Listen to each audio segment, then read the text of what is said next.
Hello, in this video we are going to learn about the different number collections or different number groups. So when we have the number system, we have the classification of numbers into different groups. So let us go through in this video what are the different groups and let us see what each of these number groups say about. Okay, now here we have the list of numbers which are natural numbers, whole numbers, integers, rational numbers, irrational numbers, real numbers and complex numbers. So we are going to learn about each and every type of numbers that we have right here. So starting with the natural numbers. So what are natural numbers?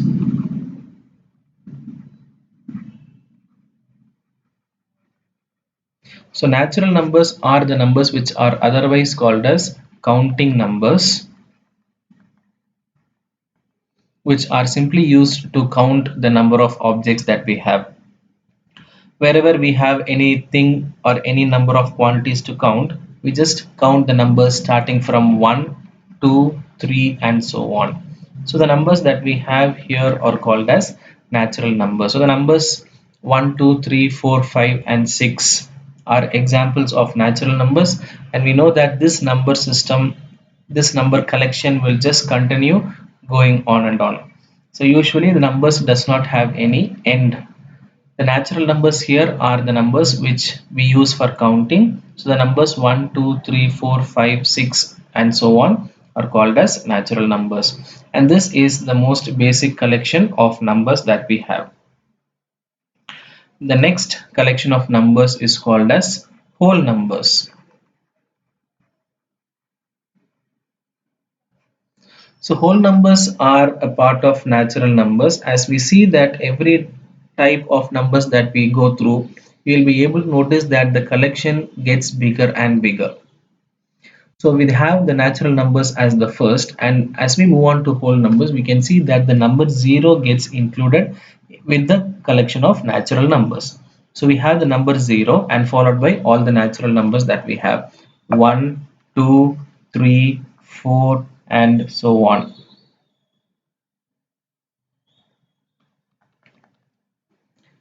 This collection of numbers are called as whole numbers. Now when we have any number of objects, we can use natural numbers to count, but there are situations in which no objects or no people may be present. In that case, we need to represent a number, and that is what we have the number 0 as.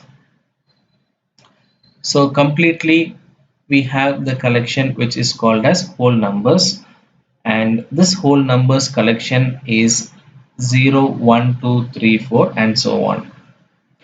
Coming on to the third collection of numbers which is called integers. So this is the third collection of numbers which is called integers, and let us go through what are integers. As we know, the natural numbers are 1, 2, 3, 4, 5 and so on. We also notice that we have the number 0 here as a whole number, and when we need to know about integers, we just have to expand this number system to the other side. So when we have to expand this collection of number system to the left hand side, so we notice that we cannot have any number which we can represent for counting, because counting we already have the numbers 1, 2, 3, 4 and so on, and when there is no object present we place 0. And what can we do for the numbers that we can or we have to place on the left hand side? So in that case, we just have some numbers called as negative numbers. So this goes on like this.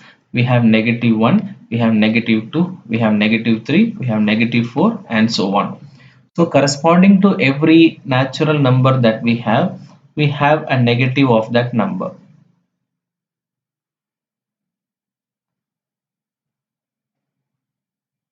So this entire collection of positive numbers, negative numbers along with the number 0 is called as integer. So usually when we have integers, we can take positive numbers, we can take negative numbers, and also we can take 0.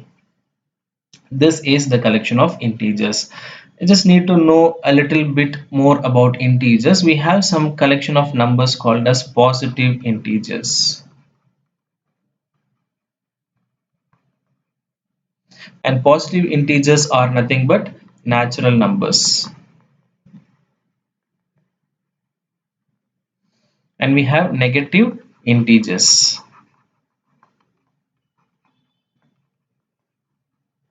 So in order to see what are negative integers, the numbers we have -1, -2, -3, -4 and so on.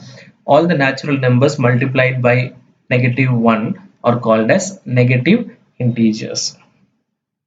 And not only that, we have non-negative integers. So what are these non-negative integers?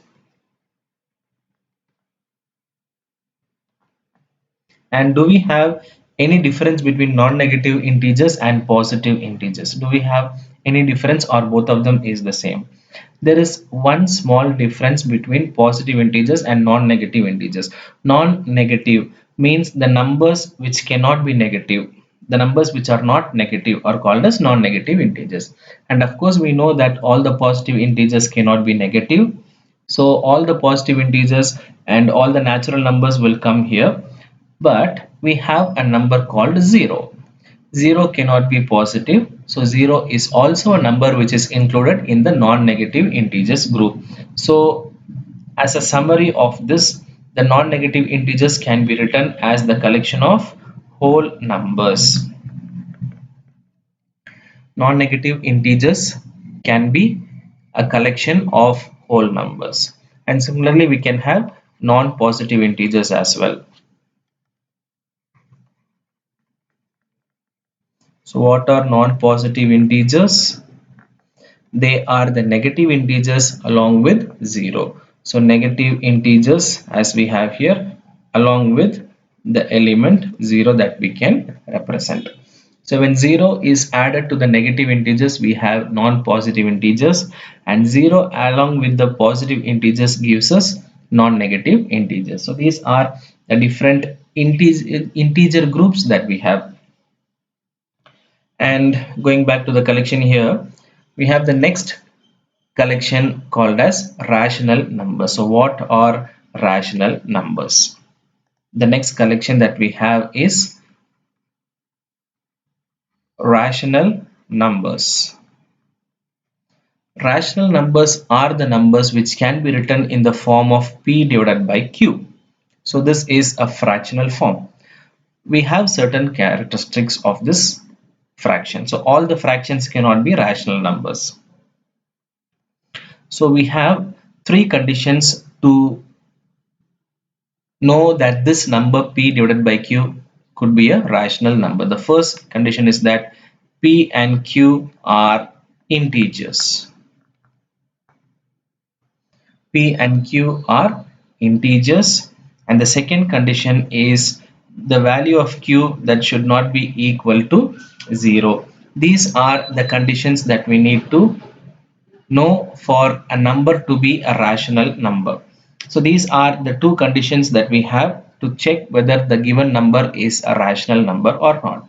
P and q should be integers and q not equal to 0. So why do we need to know that the value of q should not be equal to 0? Because it is not possible for us to divide a number by 0.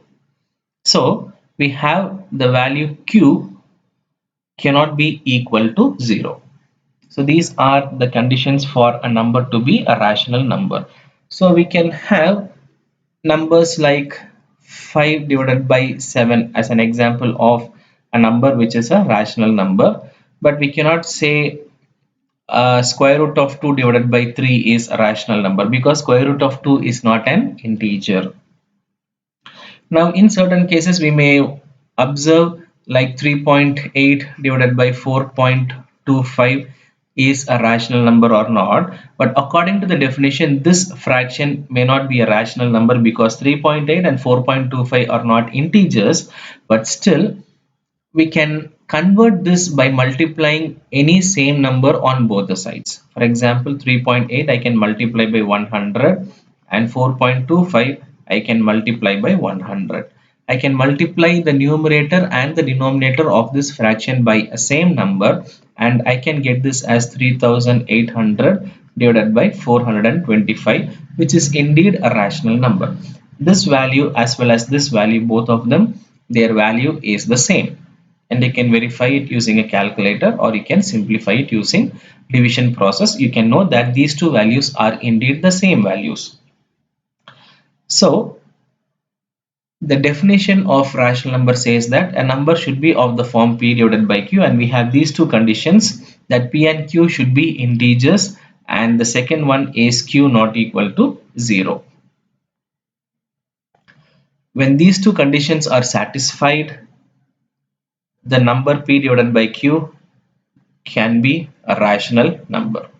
So 3800 divided by 425 is an example of a rational number. We have some common factors, of course we can cancel them also. Coming on to the next part that we have here, so this is irrational number. So we have completed with rational numbers, and the next one is irrational numbers. So what are irrational numbers? Is it something related with the rational numbers? Because we have the word rational numbers right here on this.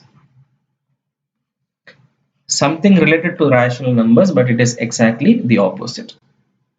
In simple words, we can say that a number which is not a rational number is called as a irrational number. But we'll have a better explanation. A number which cannot be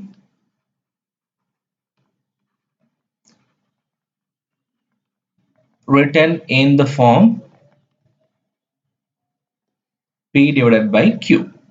A number which cannot be written in the form p divided by q is called as an irrational number. Of course, p and q belong to integers and q not equal to 0. For example, we have the number square root of 2, which is approximately equal to 1.4142135627 goes on. You will be able to notice that this number cannot be a rational number. This number cannot be written in the form of p divided by q. For example, we have this fraction 99 divided by 70. When we calculate, it's approximately 1.41425857 and so on. You may be able to notice that the decimals 4142 are the same in both the cases, but the next digit is different. Hence, this rational number 99 divided by 70 cannot be equal to square root of 2. We can have good approximations of the number square root of 2, but still we will not be able to get any decimal number or a rational number exactly equal to the square root of 2. So this number square root of 2 is an example of irrational numbers. Now before moving on to the next part, I just have three different types of decimals which I need to explain. Because when we know the three types of decimals, we are able to understand the characteristics of the rational numbers as well as irrational numbers. So let us see the three different types of decimals. The first type of decimal is called terminating decimal.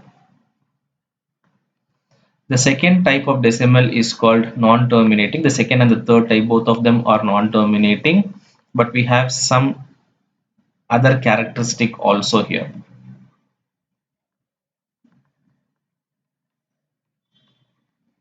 So both of them are non-terminating decimals, but the second one is recurring and the third one is non-recurring.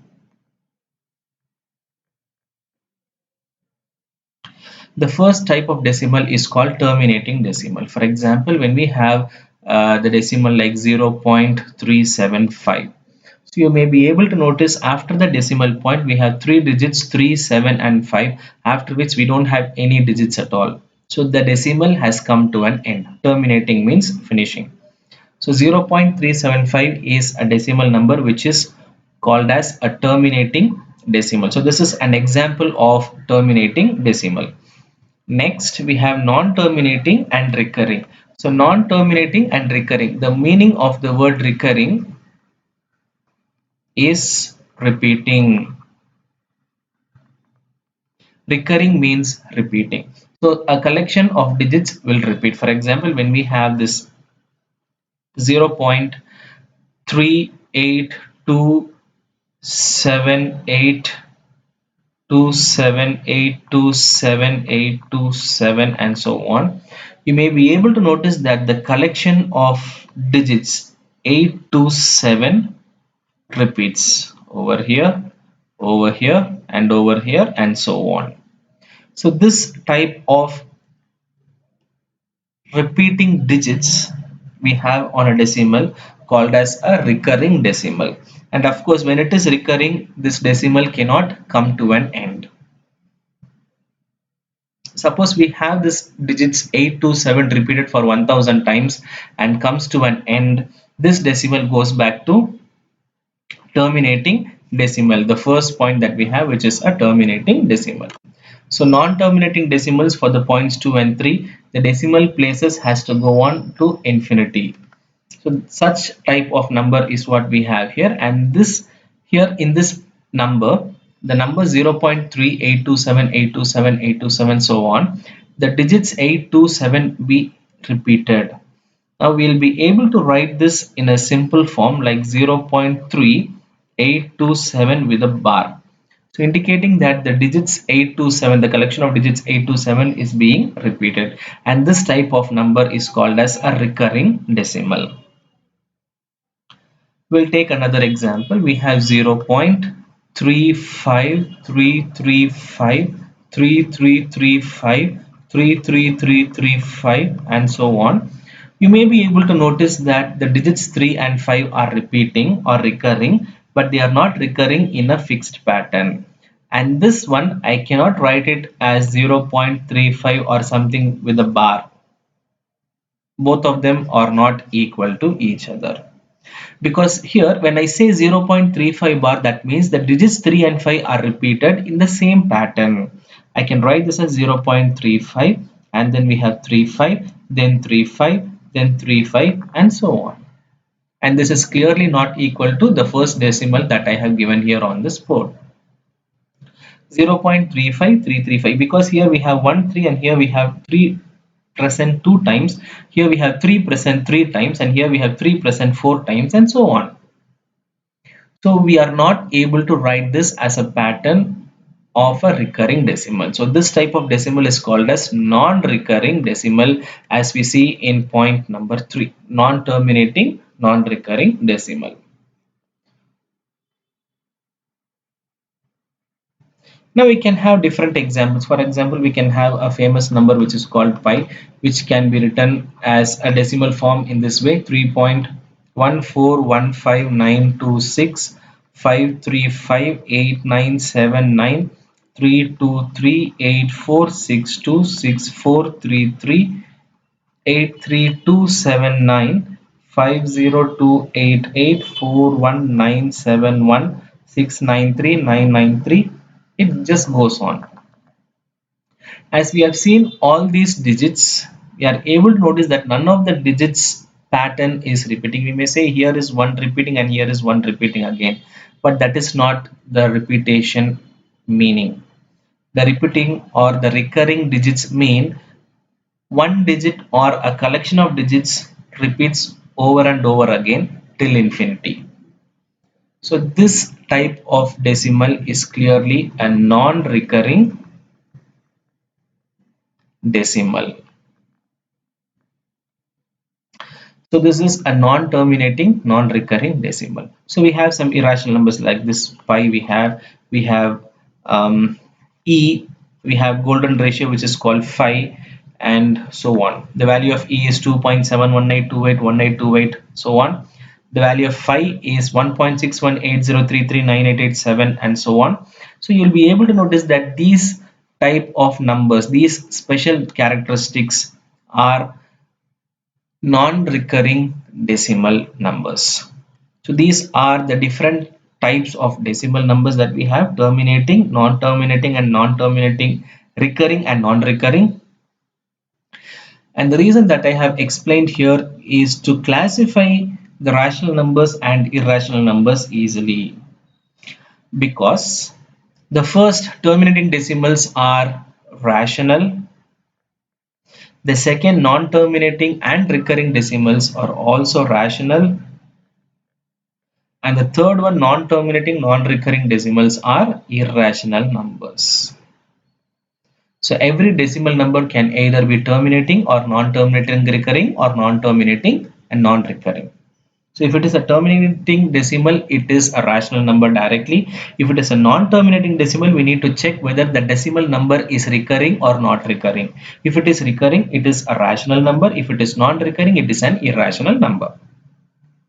So these are the different types of decimal numbers that we have, and the collection of rational numbers and irrational numbers are being cleared by the decimal numbers that we represent. For example, 99 over 70, we see that 1.4142857, and you may be able to notice that 142,857 digits will repeat again and again and again. But we will not be having any kind of patterns which are repeating for the number square root of 2. So these numbers are irrational numbers because these numbers have non-terminating and non-recurring decimal numbers. So going back to the collection, so rational numbers, we have got terminating decimals and non-terminating recurring decimals, and irrational numbers are the numbers which have non-terminating, non-recurring decimal numbers. Now coming on to the next one, which we call it as real numbers. So what are real numbers? We don't have any specific separate definition for real numbers, but real numbers are those which are the combination or the collection or the union of rational numbers and irrational numbers. So the collection of rational and irrational numbers is what we call as the real numbers. So real numbers, basically we can say that all the numbers are real numbers. And this statement, all the numbers are real numbers, are defined only in a certain case, because we are going to learn about the next number system in a few minutes time. Now currently we have whatever the number that we represent, those numbers will be real numbers, because those real numbers can be classified into rational and irrational numbers. For example, in the rational numbers we can have the number 10 to be a rational number, because 10 can be written as 10 divided by 1, where it is written in the form of p divided by q, where p and q are integers. Here 10 and 1 are integers, and 1 is clearly not equal to 0. So we can go through all the number system that we have learned, and all of them are a part of real number system. Coming on to the last part that we have, the last type of numbers that we have, which is the complex numbers. So complex numbers is the last collection that we have. And now, what are complex numbers?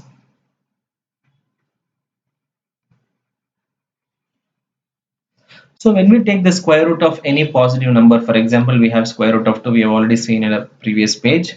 Its value is 1.4142135623, so on. And square root of 3, when we take, the value will be 1.73205080075688, so on. So the digits will just move on. These are all irrational numbers we have already seen, and square root of 4 is equal to 2. So we may be able to notice that inside the square root symbol we have only positive symbol here. So we have a positive 2 here, we have a positive 3, we have a positive 4. But what happens when we take square root of a negative number? For example, square root of negative 9 is how much? So this is a question where we will not be able to find out any number when multiplied by itself gives us negative 9, because when we multiply two positive quantities, you'll get the answer as positive. And when we multiply two negative quantities, the answer is once again positive. So we don't have any possibility to get negative numbers as the answer. So in this case, we have complex numbers. So complex number is a number of the form a plus ib, where a and b are real numbers and the value of I is nothing but square root of negative 1. So square root of a negative number, we'll just start with square root of negative 1. We'll denote it by a symbol called I. probably iota in Greek alphabet. So the number which is written in the form of a plus ib is called as a complex number. A is a real number, b is also a real number. For example, we can say 3 plus 2i, 5 minus 8i, 17 plus 4i. So these are some examples of complex number. And now we can say clearly that all the numbers are complex numbers. So you may wonder why. For example, we have the number 10. I can write this as 10 plus 0i. So this is a real number and I am able to represent this real number in the form of a complex number.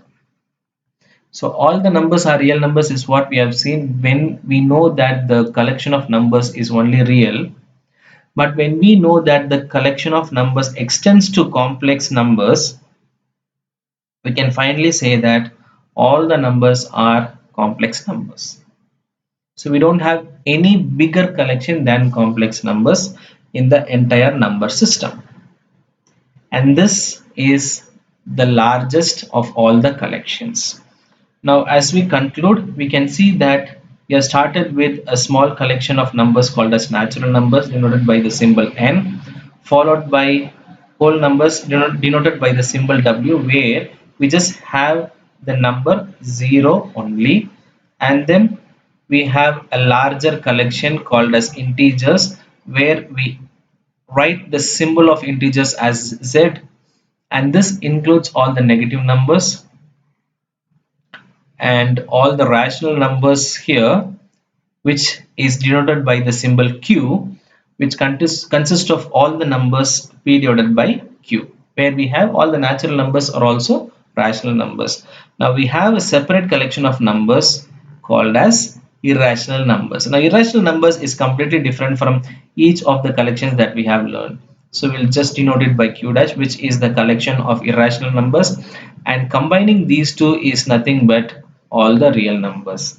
And now we have a larger collection of numbers which we call it as the complex number. So this is C. So here real number is the combination of the two here, the collection, the union of the two sets, rational numbers as well as irrational numbers, and complex numbers is a collection, the largest collection of the number system, where every single number is present inside this complex number system. So all the real numbers are complex numbers. We can say all the natural numbers are whole numbers, all the whole numbers are integers, all the integers are rational numbers, all the rational and irrational numbers are real numbers, and all the real numbers are complex numbers. So these are the different number systems that we have, the different collections of number system that we have. And please like, share and subscribe this video so that we'll be able to learn many new things in mathematics here in this channel. Thank you.